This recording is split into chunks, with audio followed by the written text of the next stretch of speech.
Okay.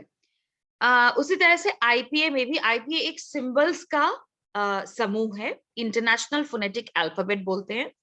और international phonetic alphabet जो है ये एक्सेप्टेड है पूरे दुनिया में, जिसकी वजह से होता क्या है कि अगर किसी को भी कोई भी भाषा लिखनी है और अगर वो आईपीए में वो भाषा लिखते हैं तो ये सबके लिए पढ़ना आसान हो जाता है, उन ध्वनियों को आइडेंटिफाई करना किसी के लिए भी आसान हो जाता है, भले ही आपको वो भाषा आती हो या ना आती।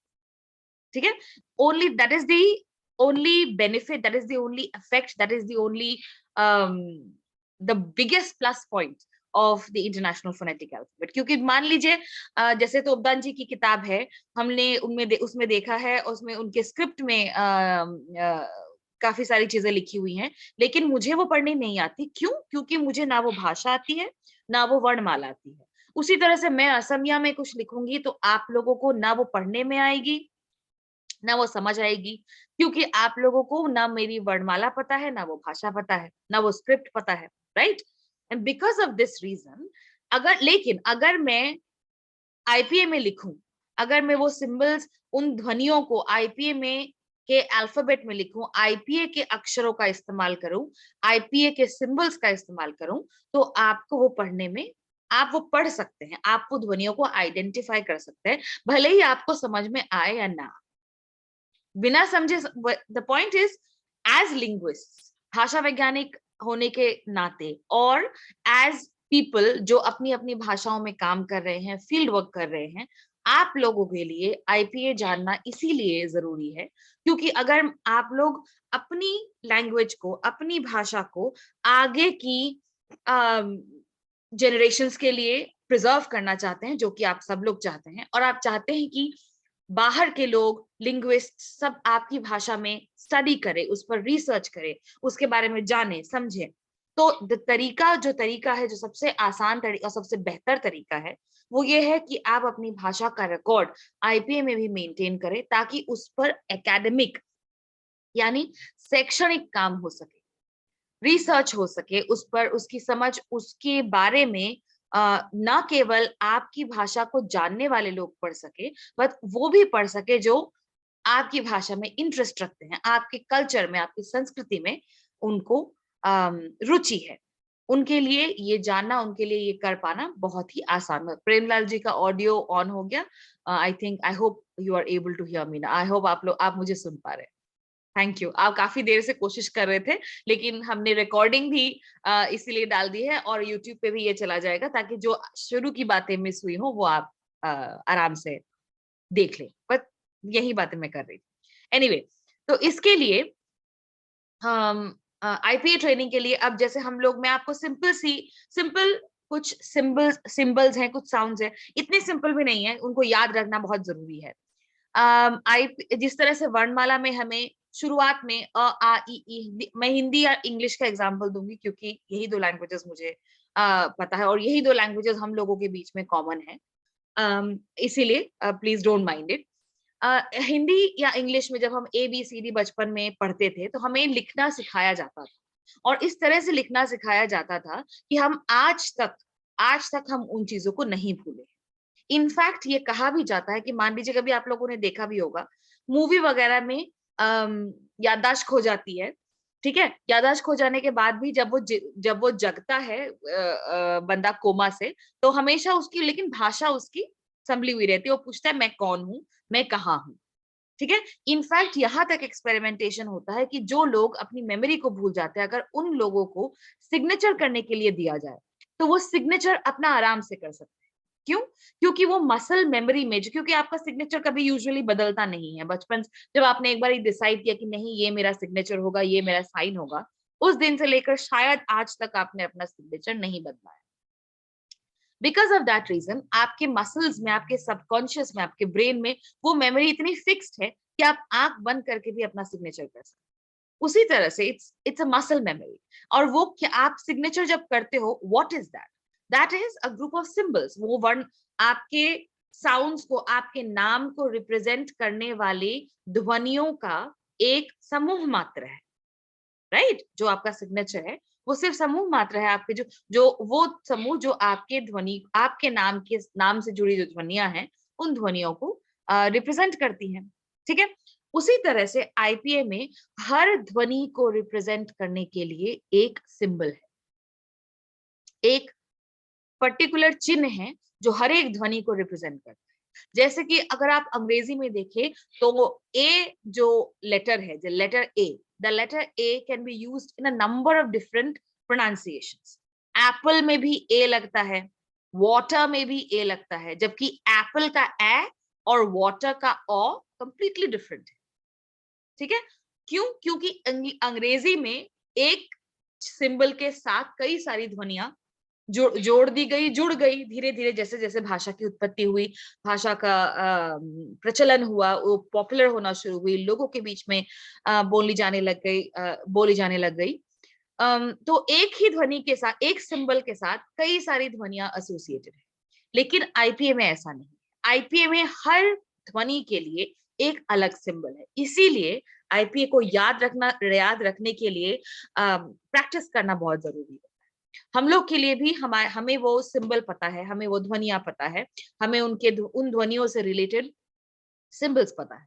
लेकिन कभी एज लिंग्विस्ट, एज भाषा वैज्ञानिक, एज पीपल जो ये पर्टिकुलर अल्फाबेट लोगों को सिखाते हैं, हमें भी दिक्कत होती है, क्योंकि हर भाषा में हर ध्वनि नहीं होती। हमारी हिंदी में, अंग्रेजी में, मेरी असमिया में, या किसी भाषा में जिस पर हम काम कर रहे हैं, उस भाषा में जो ध्वनियां हैं उन्हीं का प्रैक्टिस हमारा बार बार रहता है। इसीलिए कभी कभी क्या होता है कि हम भूल जाते हैं कि अच्छा इस ध्वनि के लिए कौन सा साउंड था, इस ध्वनि के लिए कौन सा साउंड, ठीक है। इसीलिए प्रैक्टिस करना बहुत जरूरी होता है, क्योंकि आपको ये आइडेंटिफाई करना जरूरी होता है कि इस ध्वनि के लिए ये साउंड है, ठीक। पहली बात ये है। दूसरी बात ये है कि आईपीए में कि हमारी जो हम जिन ध्वनियों का इस्तेमाल हम लोग करते हैं, कभी कभी बहुत हल्का सा उनमें डिफरेंस होता है, ठीक है। जैसे ए में और ए में, या आ में आ में बहुत हल्का सा डिफरेंस होता है। कभी लेंथ का डिफरेंस होता है, कभी उसमें डिफरेंस होता है कि आपका मुंह कितना खुल रहा है, ठीक है। कभी ये डिफरेंस होता है कि जीभ ऊपर है या नीचे है, ठीक। ये बहुत छोटी छोटी बारीक डिफरेंसेस होती हैं जो कभी कभी केवल नेटिव स्पीकर को पता होती है, ठीक है। इसीलिए आप लोग सब अपनी अपनी भाषा के नेटिव स्पीकर हैं। आप लोग सब अपनी अपनी भाषा, आपकी अपनी अपनी भाषा, आपकी लैंग्वेज वन है, ठीक। मैंने कभी भी वो लैंग्वेज सुनी नहीं है, कभी भी वो लैंग्वेज के बारे में पढ़ा नहीं है या जाना नहीं है। लेकिन पढ़ने और जाने से ज्यादा जरूरी होता है सुनना। मेरे लिए उन छोटी छोटी डिफरेंसेस को आइडेंटिफाई करना बहुत मुश्किल होगा जो आप लोग हर रोज इस्तेमाल करते हैं, हर रोज हर दिन बोलते हैं। क्यों? क्योंकि वो आपकी भाषा है, आप उसके नेटिव स्पीकर है, आप वो भाषा बचपन से पैदाइशी बोलते आए हैं, पैदाइशी सुनते आए हैं। इसीलिए कभी कभी आपको लगेगा कि नहीं ये तो अलग है, this is a different pronunciation. अगर वही प्रोनाउंसिएशन मैं करूंगी तो आपको लगेगा कि ना ये गलत है। जैसे हिंदी में फिर और फिर का डिफरेंस, फिर और फिर में कोई अर्थ में डिफरेंस नहीं आ रहा, there is no change in the meaning if I use फिर इंस्टेड ऑफ फिर। लेकिन कोई भी हिंदी का नेटिव स्पीकर होगा तो वो बता पाएगा कि नहीं मैडम, फिर नहीं होता, फिर होता है। जबकि मैं कहूंगी कि नहीं डिफरेंस तो कुछ नहीं है, क्या डिफरेंस है, फिर ही तो है, ठीक। उसी तरह से आईपीए में ये बहुत बारीक डिफरेंसेस होते हैं, और इन बारीक डिफरेंसेस के लिए भी अलग अलग सिंबल्स हैं। वो सिंबल्स, वो साइन, वो चिन्ह केवल मैं आपको दिखा सकती हूँ, केवल मैं आपको समझा सकती हूँ कि इसके लिए, कि ये चीजें इन इन चीजों के लिए, ये सिंबल इन इन ध्वनियों के लिए इस्तेमाल होती है। उसको अपनी भाषा के साथ मिलाना और ये फाइनल करना, ये डिसाइड करना कि नहीं यही इस सिंबल का, इस साउंड का सिंबल, इस ध्वनि का साइन यही है, ये आपकी रिस्पॉन्सिबिलिटी है और आप ही ऐसा कर सकते हैं, क्योंकि you are the native speaker. अगर मैं कहूंगी तो शायद मेरे सुनने में गड़बड़ हो रहा हो। क्यों? क्योंकि मेरे कान वो साउंड सुनने के आदी नहीं है ना। इसीलिए ये चीज समझना बहुत जरूरी है कि इवन दो आईपीए में ये बहुत अलग अलग सिंबल्स होते हैं, अलग अलग साइंस होते हैं, ये जो ध्वनियां हैं आपकी अलग अलग जो ध्वनियां हैं वो बहुत बारीक उनमें डिफरेंसेस हो सकती हैं, और उन डिफरेंसेस को आइडेंटिफाई करके ये फाइनलाइज करना कि इस ध्वनि का यही सिंबल है, ये केवल एक नेटिव स्पीकर कर सकता है। एज ए लिंग्विस्ट मुझे उस डिफरेंस को आइडेंटिफाई करके उसको फाइनलाइज, उस सिंबल को फाइनलाइज करने में कम से कम नहीं तो 2-3 महीने लगेंगे, जब तक मैं कॉन्स्टेंटली उस साउंड को ना सुनती रहूं, और जब तक मेरा ब्रेन या इस बात का आदी ना हो जाए कि नहीं, इस साउंड में और इस साउंड में डिफरेंस है। ठीक है, ऑल राइट। ये 2 चीजें याद रखना आपको बहुत जरूरी है। और एक और चीज है कि आज मैं हम लोग 2 मेन इवेंट्स को, मेन चीजों को कवर करेंगे। पहली चीज है, पहली बात, पहले आज के दिन हम लोग स्वरों को कवर करेंगे, विच इज व्यंजन, सॉरी स्वरों को नहीं कवर करेंगे आज, हम लोग व्यंजन को कवर करेंगे, which is consonant, and tomorrow we will be covering vowels. ठीक, कॉन्सोनेंट और वावल मिला के हमारी जो ध्वनियां होती हैं वो किसी भी भाषा की ध्वनियां बनती हैं। और परसों हर दिन आपको होमवर्क दिया जाएगा, आपको हर दिन होमवर्क करना है, और होमवर्क का मतलब घर पर प्रैक्टिस होगी। एंड परसों जो हमारा फाइनल डे है, उस दिन हम लोग भरपूर प्रैक्टिस करेंगे, और उस दिन आप लोगों को कोई भी अगर डाउट्स होगा, कोई भी अगर कि इसका मुझे समझ में नहीं आ रहा है, ये सिंबल मुझे समझ में नहीं आ रहा है, तो उन डाउट्स को हम क्लियर करेंगे।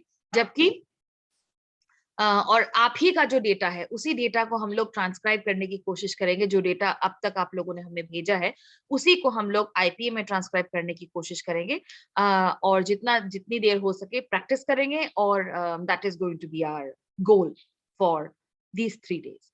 ठीक है, एक वेबसाइट जो मैं अभी आप लोगों को शेयर कर दूंगी ग्रुप में भी, जो कि आईपीए का जो ऑफिशियल चार्ट है, आईपीए का ऑफिशियल जो चार्ट है वो उस वेबसाइट में उपलब्ध होता है, मतलब ऑफिशियल जो लेटर है। एक सेकंड,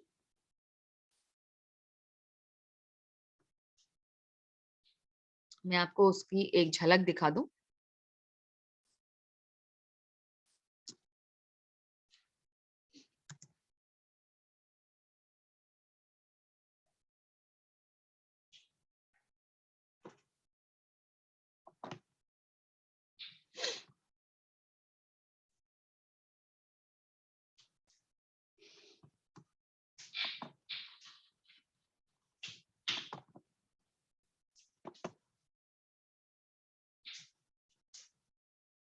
ओके,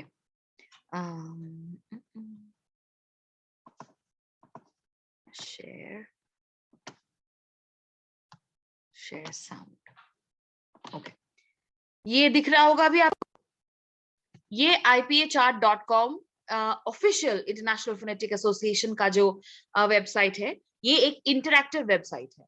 इस पर आप जाकर हर दिन का आपका होमवर्क यही इसी काम पे, इसी चार्ट पर अवेलेबल होगा।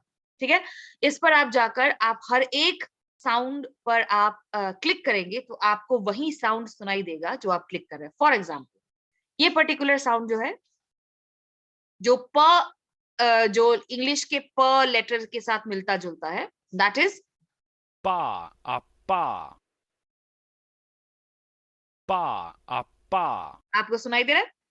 आपने आपकी अपनी भाषा में भी अगर प साउंड है तो आप इसी सिंबल के साथ उसे इंडिकेट करेंगे। अब कुछ सिंबल्स इजी है, जैसे प है, ब है, त, द, ये आसान सिंबल्स हैं। ये टा अटा टा, टा, उसी तरह से ड। अब कुछ सिंबल्स इस तरीके भी हैं, इस तरीके के भी हैं, कुछ साइंस इस तरीके के भी हैं, इस तरीके के भी हैं। क्या ये सिंबल्स या क्या ये साइंस आपकी भाषा में मिलते हैं? ये रोज आपको इस चार्ट पे जाना है, और रोज आपको सुनने हैं, और रोज आपको डिसाइड करना है कि हाँ, ये मेरे चार्ट में है, मेरे मेरे लैंग्वेज में है, मेरी भाषा में है, तो मैं इसका इस्तेमाल कर सकता हूँ। जैसे फा अफा va ava afa ava afa fa afa fa afa। ठीक है, तो ये अब जैसे ये साउंड और ये साउंड, ये दोनों बहुत ही सिमिलर है। fa, afa, afa. लेकिन इसमें डिफरेंस कौन बताएगा और इसमें डिफरेंस कैसे पता चलेगा, ये नेटिव स्पीकर, अगर कोई नेटिव स्पीकर होगा जिसकी भाषा में इन दोनों साउंड्स में डिफरेंस है, वो आराम से पहचान सकता है. हम as a linguist we can identify the difference between these two based on these, ये जो ऊपर लिखे हुए हैं बाइलेबियल और लेबियोडेंटल, इन लेबल से हम डिफाइन कर सकते हैं. कैसे, हम आज की क्लास में यही पढ़ेंगे, इसी तरीके से हम लोग आगे बढ़ेंगे. बट ये जो IPA चार्ट है, this is going to be your best friend during this course and even during your entire, जब तक आप IPA लिखना चाहेंगे, this is going to be your best friend. This is going to tell you कि अच्छा यही sound.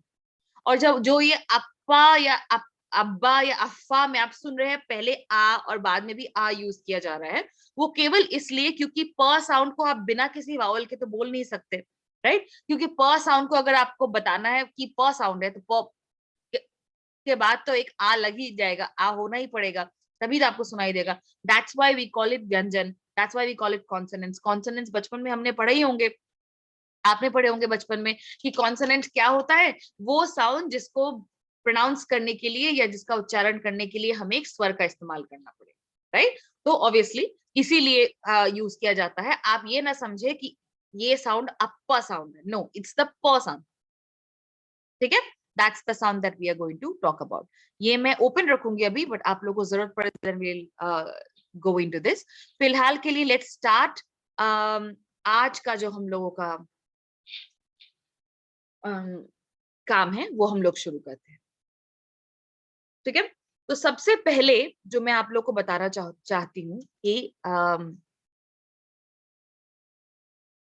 Chat है, kindly share web address of this site in the group ipachart.com, and obviously I'll also be sharing this in the WhatsApp group.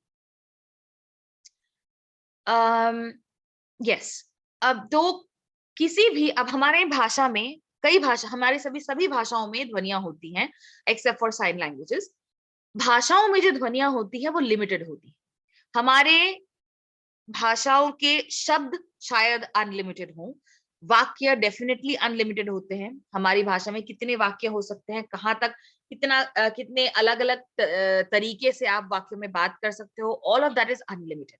अगर आपको बोला जाए कि अच्छा एक दुनिया का सबसे लंबा सेंटेंस बना के दिखाओ, जितना भी लंबा कोई सेंटेंस क्यों ना बना दे, उसके बाद आप एंड लगा के और लंबा सेंटेंस बना सकते हो, राइट? सो सेंटेंसेस, इसको रिकर्सिविटी बोलते हैं. और इस आइडिया को कि ये लिमिटेड अमाउंट ऑफ चीजों से अनलिमिटेड चीजें बनती हैं. उसी तरह से ध्वनियां भी जो हैं, ध्वनियां भी हम लोगों की बहुत लिमिटेड होती है, लेकिन उन ध्वनियों से अनलिमिटेड चीजें बनती हैं. However, ये ध्वनियां जो हैं, ये जो लिमिटेड ध्वनियों का एक समूह है, जो आपने IPA चार्ट में जो ध्वनियां देखी, ये सारी ध्वनियां जो हैं, ऑल ऑफ देम, हर भाषा में हर ध्वनि नहीं मिलती. कई भाषाएं हैं जिसमें कुछ ध्वनियां नहीं मिलती हैं. जैसे मेरे जब मैं कॉलेज में पढ़ रही थी, मेरा एक अफगान दोस्त हुआ करता था जो प नहीं बोल पाता. जो प साउंड हमने पहला देखा कि IPA चार्ट का पहला अक्षर क्या है, प. सो प नहीं बोल पाता था, जिसकी वजह से, क्योंकि क्यों नहीं बोल पाता था, ऐसा नहीं है कि उसके पास प बोलने के लिए जो जरूरी अवयव है, जो जरूरी ऑर्गन है, वो नहीं है. नो, उनकी भाषा में प साउंड नहीं था, उनकी भाषा में ब साउंड. इसीलिए वो प का इस्तेमाल प की जगह करता था. ठीक है, और हमेशा हम लोग उससे चिढ़ाते नहीं थे, बट हम लोग जब भी उसको बोलते थे कि चलो खालिद पार्टी करने चलेंगे, वो बोलता है कि बार्ती करने चलेंगे, और बार्ती में बेब्जी पियेंगे, क्योंकि पेप्सी उसको बोलना आता नहीं था, क्योंकि प उसकी भाषा में नहीं है. ठीक है, इसी तरह से मैं असम से हूं. असम को मेरी भाषा में अहोम बोलते हैं. अहोम, क्या आप लोग सब अहोम बोल सकते हैं?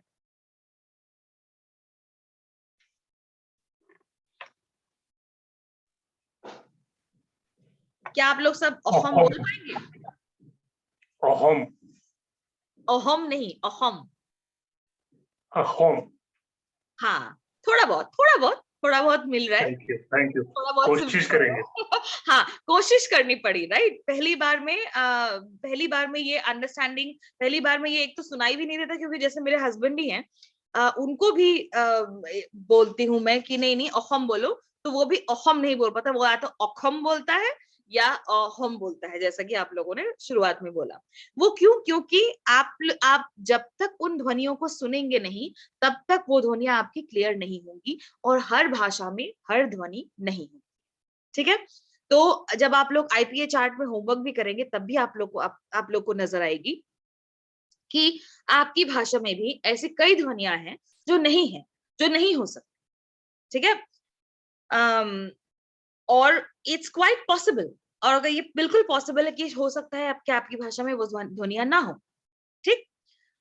अब लेकिन जितनी भी ध्वनियां होती हैं, सारी ध्वनियों को डिस्क्राइब करने के लिए, सारी ध्वनियों को के बारे में किसी को बताने के लिए कि ये कैसी ध्वनि है या ये कौन सी ध्वनि है, बताने के लिए हमें कुछ चीजें हैं जो उसको आइडेंटिफाई कर सकती हैं कि ये ऐसी ध्वनि है। उनमें से जो सबसे जरूरी दो तरीके के, दो प्रकार के हैं, वो पहला है प्लेस ऑफ आर्टिकुलेशन। आर्टिकुलेशन मतलब उच्चारण, और प्लेस मतलब जगह, यानी वो ध्वनि कहाँ उच्चरित हो रही है, ठीक है। दो चीजें हैं, there are mainly two ways of identifying a sound, two main ways of identifying a sound. और भी तरीके हैं, लेकिन जो सबसे जरूरी और सबसे अहम और सबसे आइडेंटिफाइंग है, number 1 is place of articulation, यानी आपकी ध्वनि कहां पर उच्चरित हो रही है, and number 2 is manner of articulation, आपकी ध्वनि कैसे उच्चरित हो रही है। जैसे प है, प ध्वनि, प कहां पे उच्चरित होती है, where exactly, where do you think are we pronouncing, are we articulating the sound p?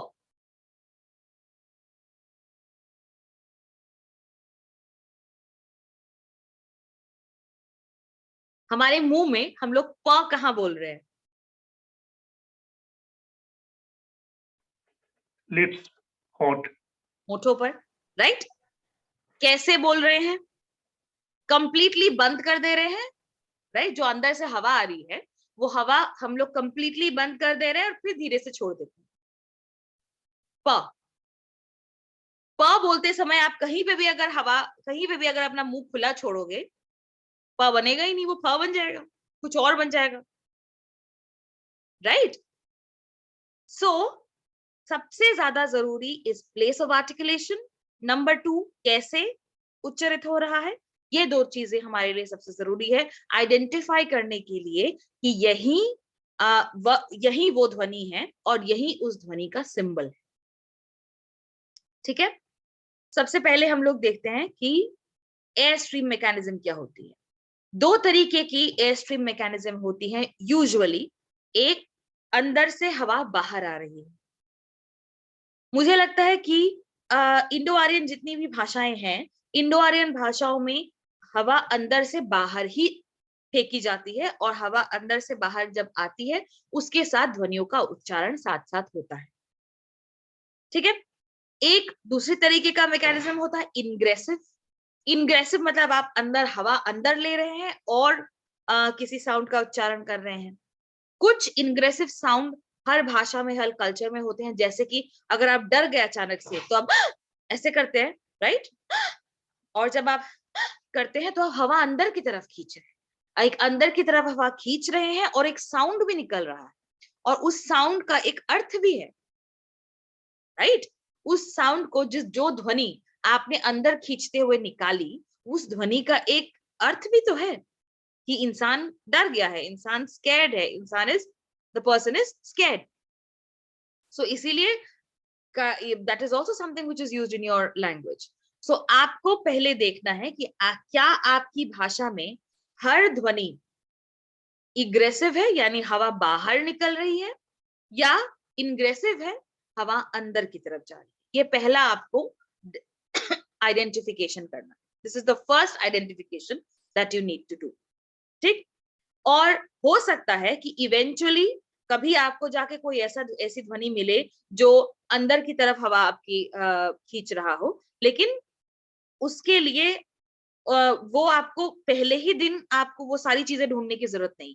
धीरे धीरे जैसे जैसे आप अपनी भाषा में काम करते जाएंगे, जैसे जैसे आप अपनी भाषा की ध्वनियों को फाइनलाइज करते जाएंगे कि हाँ, कि इस ध्वनि के लिए ये वाला सिंबल आईपीए में मुझे चाहिए, तब तक धीरे धीरे करके हम लोग आगे बढ़ेंगे, तब तक हम लोग को मिल जाए। ठीक है। तीसरी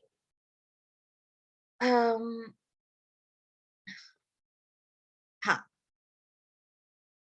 ये हम लोगों का जो आप लोग को दिख रहा है सामने, एक सेकंड में स्लाइड शो कर देती हूँ ताकि बड़ा हो जाए।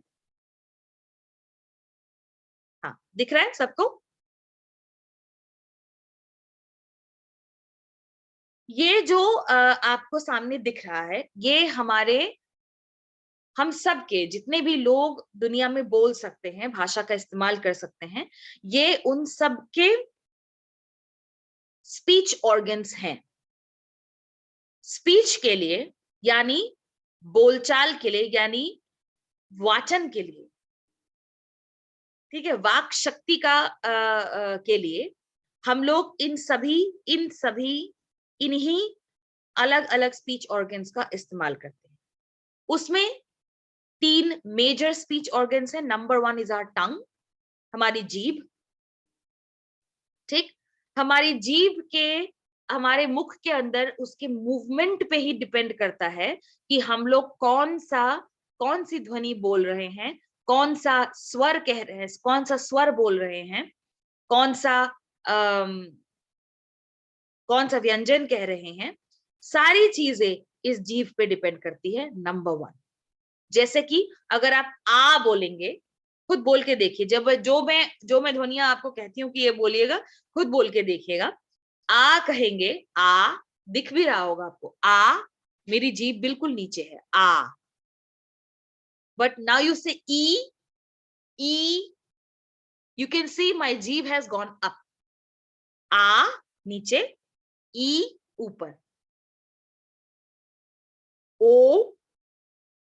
ओ बोलेंगे तो जीभ बीच में ही कहीं लहरा रही है, राइट।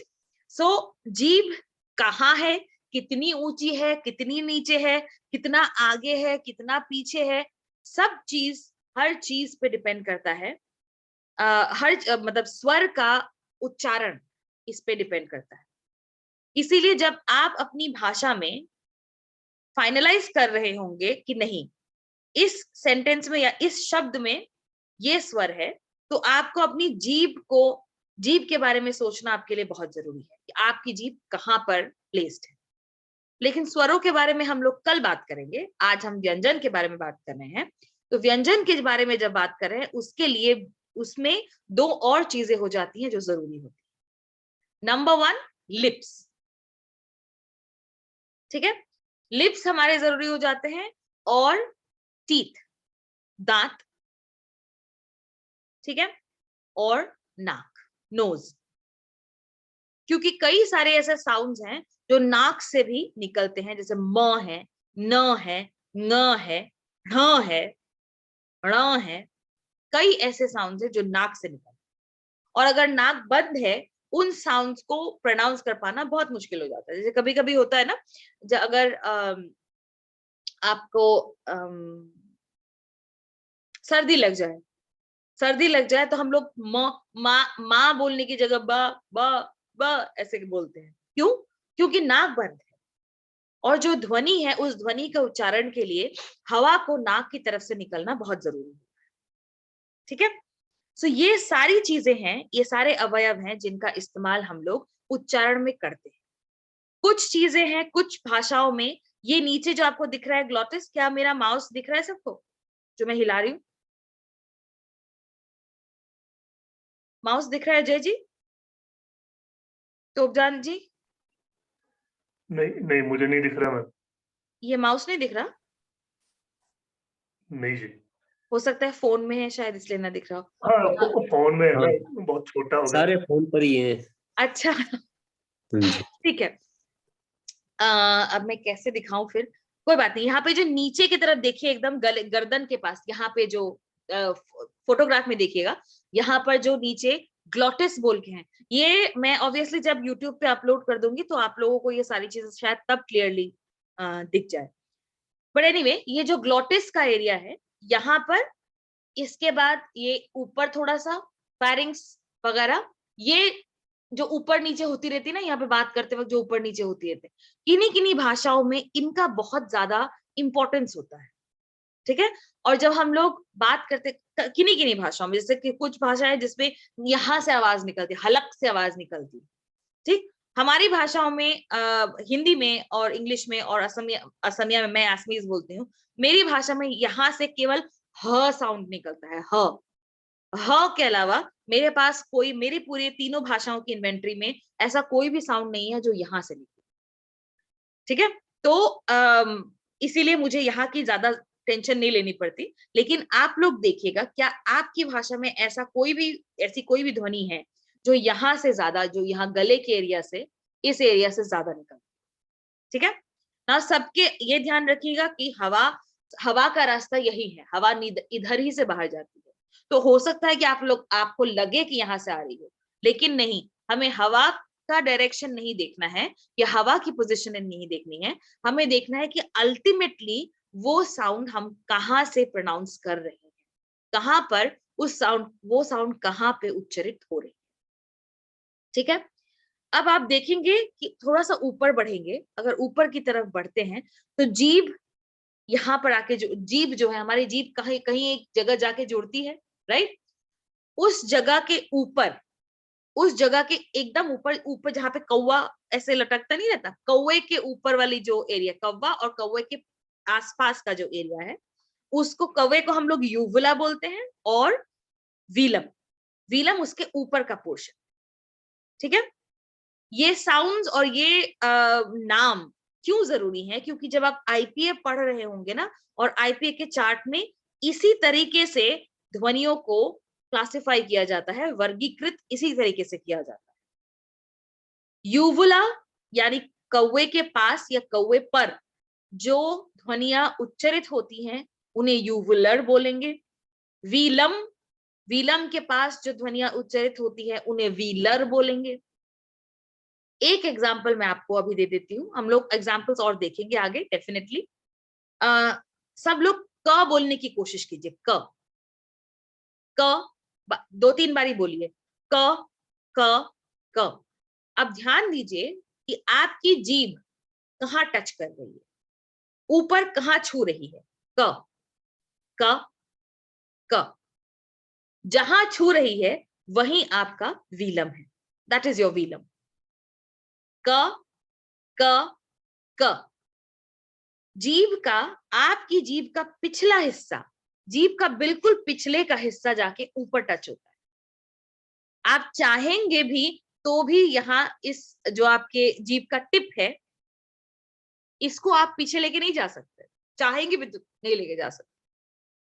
ठीक। आपकी जीभ का पिछला हिस्सा ऊपर जाके टच होता है। क्यों? क्योंकि हमारी जीभ जो है वो एक मसल है और बहुत ही फ्लेक्सिबल मसल है। ठीक है। और ये पोर्शन पीछे जाके ऊपर टच होता है, ऐसे करके बंद हो जाता है, तो हम लोग क साउंड जो है उसको हम लोग बोल पाते हैं। ठीक है। Before giving any more examples, मैं क्विकली ये सारे अवयव जो है, इन ऑर्गन्स के बारे में बात कर लेना चाहती हूँ। ये वीलम है, वीलम हमने देख लिया कहाँ पर है। नेजल कैविटी ये है, नाक के पीछे की, जो जहां पे कभी जब हम लोग को सर्दी होती है तो ब्लॉक हो जाता है ना, क्या ब्लॉक हो जाता है? यही ब्लॉक हो जाता है, ये नेजल कैविटी। ठीक है। यहां से हवा बाहर निकलती है, यहां से आप हवा छोड़ते हैं, this is your nasal cavity. ठीक। ये आपके दांत हैं। ठीक, ठीक है। These are your teeth. ये पीछे, दांत के पीछे का जो एक खुरदुरा सा एरिया होता है ना, यहाँ पीछे, दांत के पीछे का जो एरिया, जो आप आसानी से अपनी जीभ को थोड़ा सा ऊपर करके आप टच कर सकते हो, ये पोर्शन, दांत के पीछे का जो पोर्शन है जिसमें ऐसे ऐसे रेशे जैसे लगता है कि बनी हुई है, इसको बोलते हैं एल्वियोलर रिज। एल्वियोलर नंबर 3 आप देख सकते हैं यहाँ पर, यहाँ ऊपर लिखा हुआ है एल्वियोलर। जो ध्वनियां यहाँ उच्चारित होती हैं उन्हें एल्वियोलर ध्वनियां कहा जाता है। ठीक है। उसी तरह से एल्वियोलर के बाद इसके बाद पोस्ट एल्वियोलर हो जाता है, और 5 जो हमारा तालु है, ठीक है, पहले आता है हार्ड है तालु। हमारे तालु को जब आप टच करेंगे तो एक जगह है जहां सॉफ्ट है, उससे पहले लेकिन हार्ड आता है। सो हार्ड पैलेट, कठोर तालव्य और तालव्य।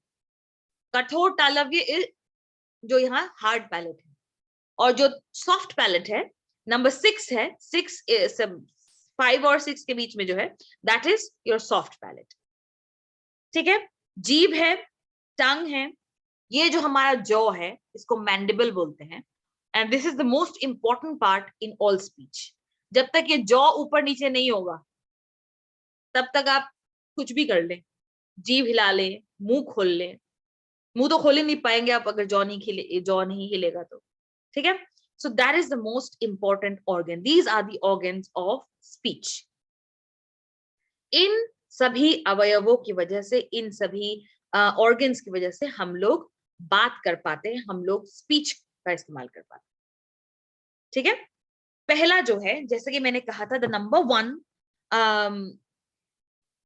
way of identifying sounds is their place of articulation. सबसे पहले शुरुआत से शुरू करते, शुरू से, ठीक है, लेकिन मैं क्विकली आपको दिखा देना चाहती हूँ एक चीज जिससे हमें सबसे ज्यादा आसानी होगी समझने में। ठीक है, हिंदी की वर्णमाला आई एम होपिंग आप सब लोग को आती है, और मैं इसका इस्तेमाल इसलिए कर रही हूँ क्योंकि यूज करना, ये इट्स लाइक जैसे उसमें एग्जाम में फर्रा नहीं होता, ये फर्रे की तरह है। हिंदी की वर्णमाला एक फर्रे की तरह है जिसको आप इस्तेमाल कर सकते हो क्विकली याद करने के लिए कि अच्छा कौन सा साउंड था, क्या साउंड था, किधर था। ठीक है, जैसे कि ये पहला रो जो है क ख ग घ ङ, आप लोग सब बोल के देखिए मेरे साथ, क ख ग घ ङ, क ख ग घ ङ। सारी ध्वनियां एक ही जगह उच्चारित हो रही, क ख ग, जीभ को आपके हिलने की भी जरूरत नहीं पड़ रही, क ख ग क घ ख ङ। ङ। ऑल दीज साउंड्स आपको कहीं पे भी जीभ हिलाने की जरूरत नहीं पड़ी, वहीं पे था क ख ग घ ङ।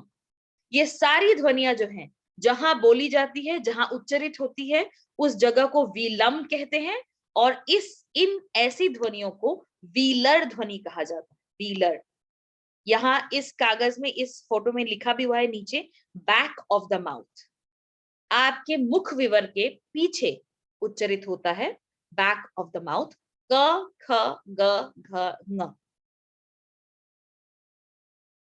अब आपका काम क्या है, आपका होमवर्क क्या है, आपको देखना है कि क्या आपकी भाषा में पीछे और कौन कौन सी ध्वनियां, मुंह के पीछे और कौन कौन सी ध्वनियां उच्चारित होती है।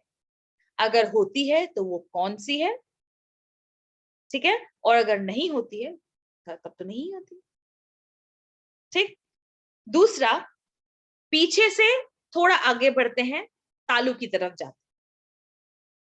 पहले हमने एकदम पीछे उच्चारित किया, क ख ग घ ङ, एकदम मुंह के सबसे पीछे। थोड़ा सा आगे बढ़े, विलंब से हम लोगों ने, विलंब की बात हम लोग आगे बढ़ रहे हैं, टच कर रहे हैं तालु को। तालु को टच करेंगे तो क्या निकलेगा, च छ ज झ ञ, च छ ज झ ञ।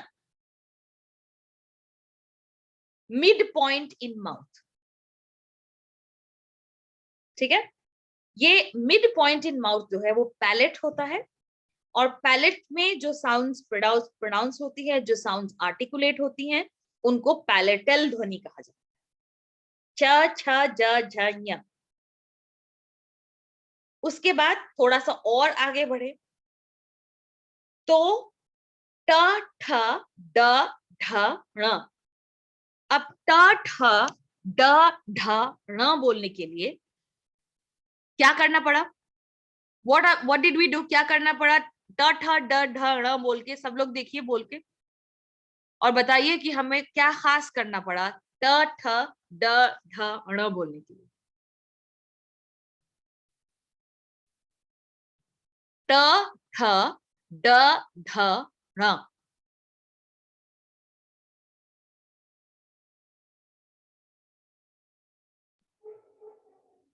एनीवन? जो टिप ऑफ द टंग है उसको वो पीछे लगाना पड़ रहा है थोड़ा। यस एग्जैक्टली, हमें अपने टंग को कर्ल करना पड़ेगा, हमें कर्ल करके ट ठ ड ढ ण करना पड़ा। और इसी चीज को बोलते हैं रेट्रोफ्लेक्स। रेट्रो मतलब पीछे जाना होता है ना, रेट्रो बहुत ही रेट्रो जमाने का है, ठीक है। रेट्रो मतलब पीछे जाना और फ्लेक्स करना मतलब मोड़ना, ठीक है। जैसे कि बोलते हैं ना मसल्स फ्लेक्स करते हैं कोई, तो फ्लेक्स करने का मतलब होता है मोड़ना। आप एक्सक्यूज मी, आप मोड़ के पीछे ले गए। ये एक्चुअली ये जो चीट कोड है ये मैं अपने स्टूडेंट्स को बहुत देती हूँ, क्योंकि उनको अगर, क्योंकि हम लोग क्लास में ना पूछते हैं एक रेट्रोफ्लेक्स साउंड बताओ या एक पैलेटल साउंड बताओ, तो वो लोग कंफ्यूज होते हैं, क्योंकि अचानक से पैलेटल साउंड क्या होता है, रेट्रोफ्लेक्स साउंड क्या होता है, ऐसा टेंशन में आ जाता है बच्चा। इसीलिए ये चीट कोड है, क्योंकि यहाँ पे बहुत साइंटिफिकली अरेंज्ड है।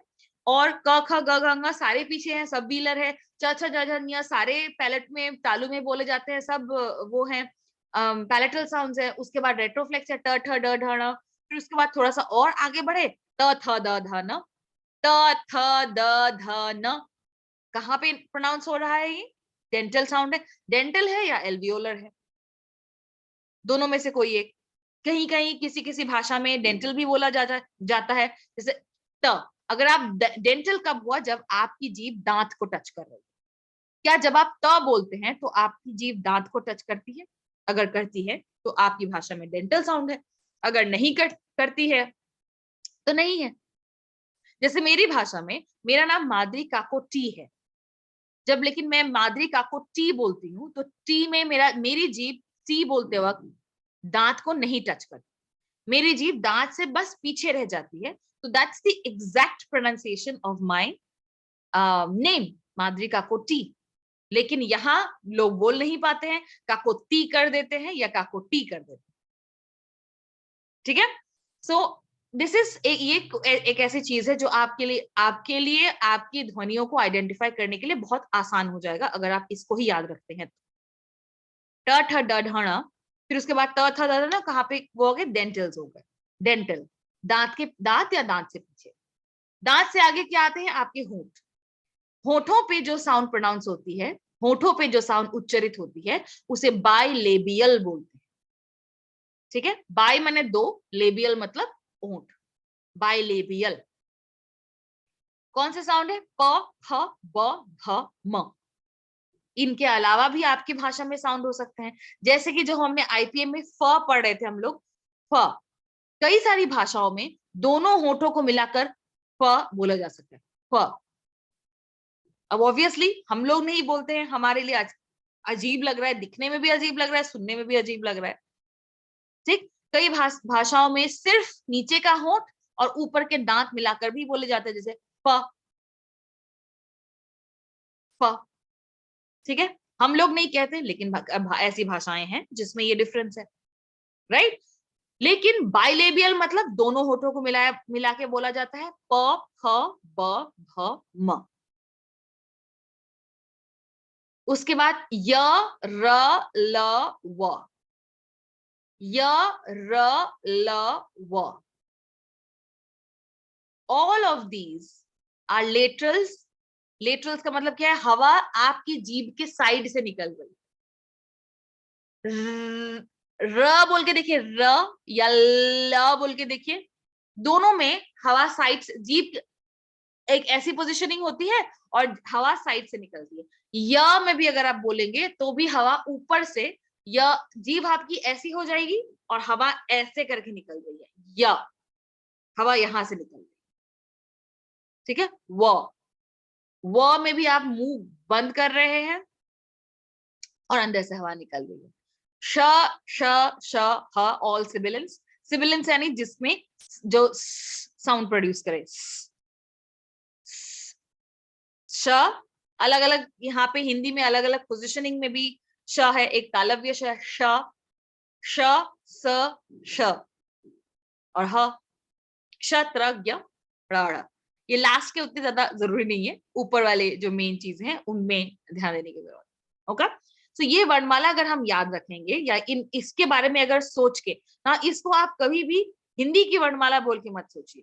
ये आपके ध्वनियों का एक अरेंजमेंट है जो आपको आसानी से ये बता देता है कि ये ध्वनि कहाँ पर उच्चरित हो रही है। और बहुत ही कॉमन ध्वनियां हैं, यूजुअली सभी भाषाओं में ये ध्वनियां मिल जाती, ठीक है। वैसे आजकल ng और ञ, ng, ञ, ण, ये तीन तो आजकल हिंदी में भी बहुत मिलने कम हो गए, ठीक है। तो हम लोग अभी क्विकली देखते हैं कि ये कौन से, जो फिर से एक बारी मैं sounds, manner of art, sorry place of articulation को एक बार फिर से रिपीट कर देना चाहती हूँ। बाइलेबियल, ठीक है। बाइलेबियल इज जो दोनों होठों को मिलाकर प्रोनाउंस होती हो। बाइलेबियल कौन सी साउंड है, फिर से बताइए, आप लोग बताइए।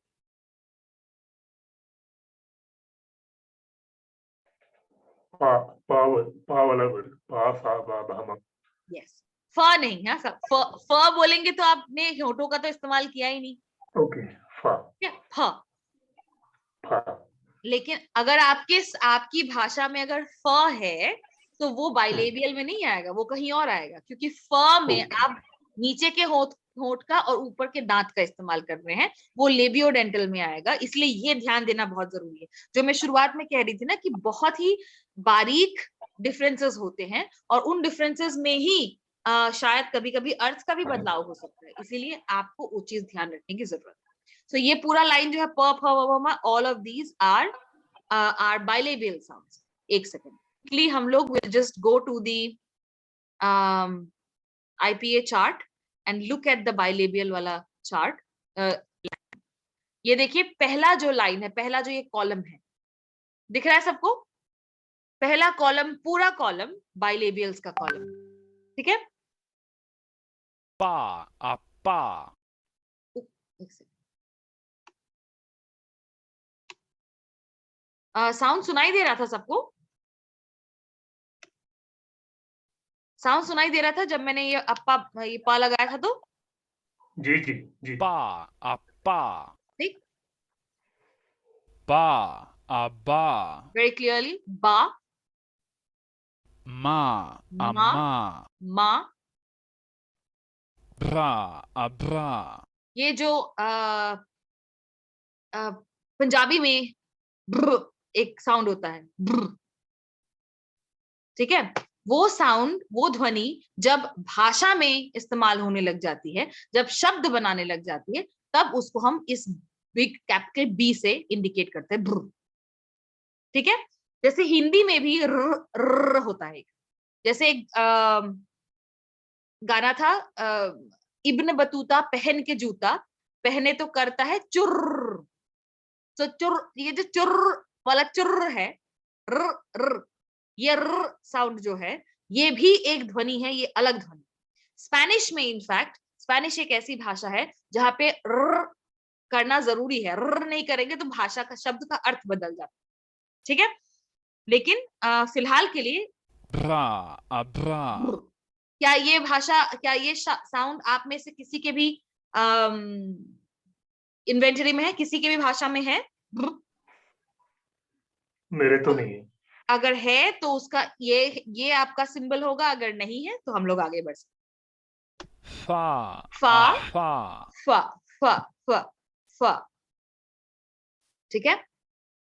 वा वा। वा, ये जैसे हम लोग अंग्रेजी में एक आता है वेरी, वेरी वेरी, व, ये जो व है, व इज डिफरेंट, व और व अलग अलग साउंड है, ध्यान से सुनिएगा।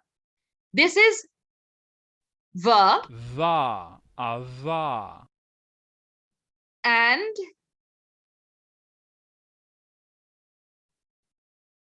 वा वा। this is वा ये है, वा वा। ठीक है। और ये वा व, वेरी वाला व ये है, फेरी वाला फ ये है, फा फा फा फा। ठीक है। ये फ ये फ हम लोग इस्तेमाल करते हैं, क्यों? क्योंकि ऊपर क्या है, लेबियोडेंटल। पहला है बाइलेबियल माने दोनों होंठ, दूसरा है लेबियोडेंटल। लेबियोडेंटल मतलब लेबिया नीचे का होंठ, ऊपर का दांत, डेंटल दांत। सो फ ma, मा amma, मा। अगर आपकी भाषा में म ऐसे बोलते हैं या ऐसे प्रोनाउंस करते हैं तो ये, अगर नहीं करते हैं, अगर सिंपल म बोलते हैं तो ये। ma, amma, ma, amma, सुनने में क्या आप लोगों को समझ में आया कि डिफरेंस है? मुझे तो नहीं आया, क्योंकि सुनने में अगर आंख बंद करके सुनेंगे तो बिल्कुल सिमिलर लगते हैं, लेकिन जिनकी भाषा में ये डिफरेंट है उन्हें ये क्लियरली डिफरेंस सुनाई देगा, और उनके लिए ये साउंड का इस्तेमाल करना ज्यादा जरूरी है। ठीक है, अगर आपकी भाषा में है तो आप इस्तेमाल कीजिएगा, वरना मत कीजिएगा। बाइलेबियल होठों पे जो प्रोनाउंस हो रहा है, दोनों होठों का इस्तेमाल कर रहे हैं। लेबियोडेंटल नीचे के होंठ, ऊपर के दांत। ra, ara, बा बा बा बा बा ra, बा ara, अव्वा अव्वा। ठीक है, ra, ara, ava, अव्वा ठीक, ava, नीचे के होंठ, ऊपर के दांत। va, ava, व व व व व ठीक। अब इनमें डिफरेंस हम लोगों को बहुत ही कम सुनाई देता है, बहुत कम सुनाई देता है। अगर आपकी भाषा में व है तो आप सिंपल डब्ल्यू का इस्तेमाल कर सकते हैं। अगर आपको इनके जो va, डिफरेंस है, ava, ये डिफरेंस क्लियरली सुनाई दे रहा है, तो हो सकता है आपकी भाषा में ये हो। हिंदी में और असमिया में ये दोनों में से कोई नहीं है, मुझे सिंपल व सुनाई देता है, तो हम डब्ल्यू का ही इस्तेमाल। ठीक है, उसके बाद डेंटल। डेंटल जैसे मैंने कहा था, ट ट ट स। डेंटल, एल्वियोलर और पोस्ट एल्वियोलर। इस चार्ट में आप देख सकते हैं कि ये तीनों को इकट्ठे ही रखा गया है। इन तीनों का ज्यादा डिफरेंशिएशन, जैसे यहाँ पे ये छोटे छोटे अलग अलग बॉक्स बने हुए हैं, उतना नहीं है, क्योंकि ये पोर्शन जो है दांत का, एल्वियोलर का और थोड़ा सा उसके पीछे का, तालू शुरू होने से पहले का जो एरिया है, वो बहुत आसपास है, और बिकॉज ऑफ दैट रीजन ज्यादा इतना डिफरेंशिएशन नहीं किया जाता। ठीक है, sa, asa, ये सुनाई देने देने ये सुन आपको फ सुनाई दे रहा होगा, लेकिन दिस इज नॉट द फ sa, sound, asa, this is the स साउंड। तो थैंक यू बोलने में स होता है, जिसे थैंक यू होता है, दैट इज स। ठीक है, सो ये साउंड sa, asa, स यहां बोला जाता है। स डेंटल साउंड है, स दोनों दांत के बीच में आपकी जीभ लगा के आप स बोलते हो, थैंक यू। उसके बाद है जो, ज। बस आप दो एक ही पोजीशन रखो, एग्जैक्ट सेम पोजीशन, लेकिन आप पहले वाले में आपके नीचे की यहाँ पे हवा आप रोक देते हैं, दूसरे वाले में आप हवा छोड़ रहे हैं। थैंक यू का स, जो का ज, नीचे हवा को ये नीचे हो जाता है और हवा बाहर अंदर से गले से आवाज निकलती है। ट ta, ट ata, साउंड, ट ta, ata, da, ada, ट ta, ata, ट। da, ada, na, anna, ठीक है, सो ये जो चार्ट है, इसमें आप लोग क्या कहते हैं उसे, हाँ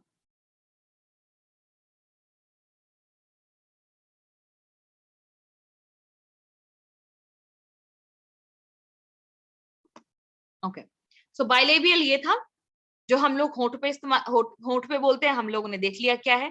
लेबियोडेंटल, लेबियोडेंटल होता है जो यहाँ पे अपर टीथ एंड लोअर लिप कह चुके हैं हम लोग। ठीक है, फन, फन का फ इज लेबियोडेंटल, एंड मूवी, मूवी का व इज लेबियोडेंटल। ठीक, डेंटल कौन से हुए, जो दांत और जीभ से जिनका उच्चारण होता हो, स, देन, हेल्थ का थ और देन का ज।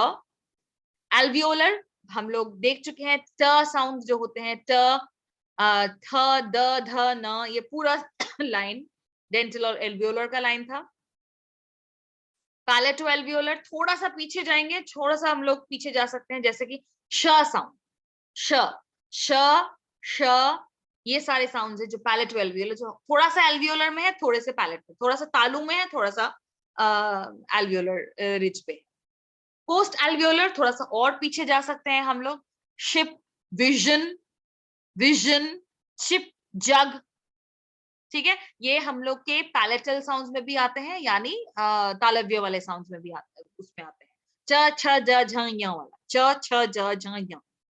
रेट्रोफ्लेक्स, ट ठ ड ढ ण, सारे साउंड्स रेट्रोफ्लेक्स हो गए। जीभ आपकी कर्ल होके पीछे गई, ऊपर टच किया, ट ठ ड ढ ण, ठीक है। व्हीलर, व्हीलर की बात हमने सबसे पहले करी थी, जो टंग आपके पीछे, टंग के पीछे का हिस्सा ऊपर टच करेगा और क ख ग घ ng जैसे साउंड प्रोनाउंस करेगा, ठीक है। ये होंगे व्हीलर आपके साउंड्स। यूवुलर साउंड्स कौन से हो गए, जो ng साउंड है, ng किंग। ng साउंड जो है वो थोड़ा सा नीचे की तरफ और जाता है, इसलिए उसको यूवुलर हम लोग करार कर सकते हैं। मेरी भाषा में, मेरे स्टैंडर्ड हिंदी, स्टैंडर्ड इंग्लिश और एसमीज में यूवुलर साउंड नहीं है, तो इसीलिए मैं इसका एग्जाम्पल नहीं दे सकती। अगर आपकी भाषा में यूवुलर साउंड है, प्लीज आप लोग जाइए आईपीए चार्ट में जो यूवुलर का सेक्शन है, फिर से मैं एक बार दिखा देती हूँ। आईपीए चार्ट में जो हमारे पास यूवुलर का सेक्शन है वो होता है यहाँ पीछे, ये रहा यूवुलर पीछे यहाँ पर। यूवुलर में क, का, का, आतिल वाला क, गा, ठीक है, ये साउंड्स है। इनको प्ले कर करके बार बार सुनिएगा। अगर आपकी भाषा में ये यूवुलर साउंड्स है तो आप इन सिंबल्स को प्रैक्टिस कीजिएगा, ठीक है, और अगर नहीं है देन नहीं है। ऑलराइट, क्विकली हम लोग आगे बढ़ते हैं।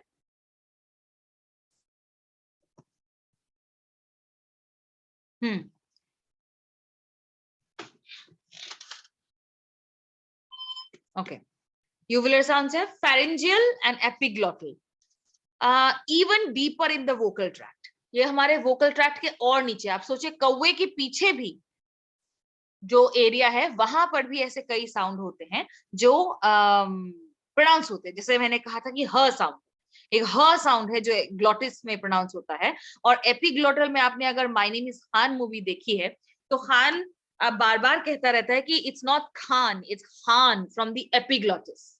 एपिग्लोटिस ये जगह है, ये जगह जो आपको यहाँ पे रेड मार्क में दिख रही है, ये है एपिग्लोटिस। जब यहां से आप प्रोनाउंस करते हैं इट्स खान, तो वो ह जो है दैट इज एन एपिग्लोटल साउंड, ठीक।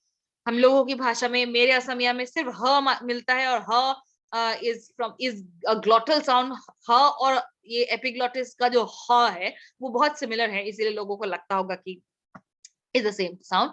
बट ये आप पे भी डिपेंड करता है कि आपको क्या सुनाई दे रहा है, आपको क्या लग रहा है। अगर आपकी भाषा में ये साउंड है then you are welcome to decide and you are welcome to finalize कौन सा सिंबल होगा जो इसको रिप्रेजेंट करता है, ठीक है। ग्लॉटल साउंड जो कि जैसे कि हमने कहा था ह साउंड है। ग्लॉटल साउंड्स के लिए ये आईपीए के सिंबल्स हैं। ये जो सबसे लेफ्ट में आप लोग को दिख रहे होंगे, क्वेश्चन मार्क है, एक ऐसे हुक वाला ह है और एक सिंपल एच है, ठीक। हमारी इंग्लिश में और असमिया में और इंडो आर्यन लैंग्वेजेस में ये नीचे, सबसे नीचे वाला जो ह है वही ह मिलता है, ठीक है। ये क्वेश्चन मार्क वाला जो स्टॉप है,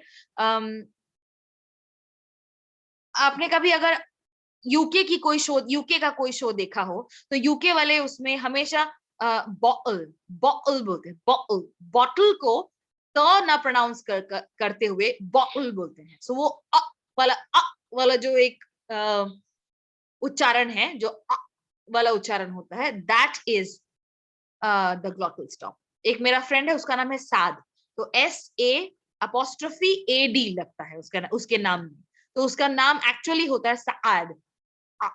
ये जो अरबिक वगैरह बोलते वक्त, अगर सुनते वक्त अगर आप लोगों ने कभी नोटिस किया हो, जो अरबिक में एक साउंड आता है, दैट इज द ग्लॉटल स्टॉप, ठीक है। अगर आपकी भाषा में है तो बहुत बढ़िया, अगर नहीं है देन फिर आगे बढ़ सकते हैं हम लोग, ठीक। वावल्स है, वावल्स का हम लोग कल से शुरू करेंगे। आज हमने देखा कि हमारे मुख विवर में कहां साउंड्स प्रोनाउंस होते हैं, places of articulation. Places of articulation के बेसिस पर हमने देखा कि ये अलग कॉन्सोनेंट, ये कॉन्सोनेंट्स होते हैं और इन कॉन्सोनेंट्स के ये साउंड होते हैं और ये सिंबल होते हैं। आपका आज का होमवर्क है इन सभी ध्वनियों की प्रैक्टिस करना, ठीक है? इन सभी ध्वनियों को आप कॉन्स्टेंटली सुनेंगे और कल आप मुझे बताएंगे, सब लोग बताएंगे कि इनमें से कौन सी ध्वनियां आपकी भाषा में है, कौन सी ध्वनियां आपकी भाषा में नहीं। कल के दिन के वर्कशॉप के शुरू के 10 मिनट हम इसी बारे में लगाएंगे कि आपकी भाषाओं को डिस्कस करेंगे और डिसाइड करेंगे कि आपकी भाषा में कौन सी ध्वनियां हैं और कौन सी ध्वनियां नहीं। ठीक है, आज के लिए हम यही बंद करते हैं। कल फिर से मिलेंगे, कल 7 o'clock we'll start at 7 so that we can finish at 8:15. All right?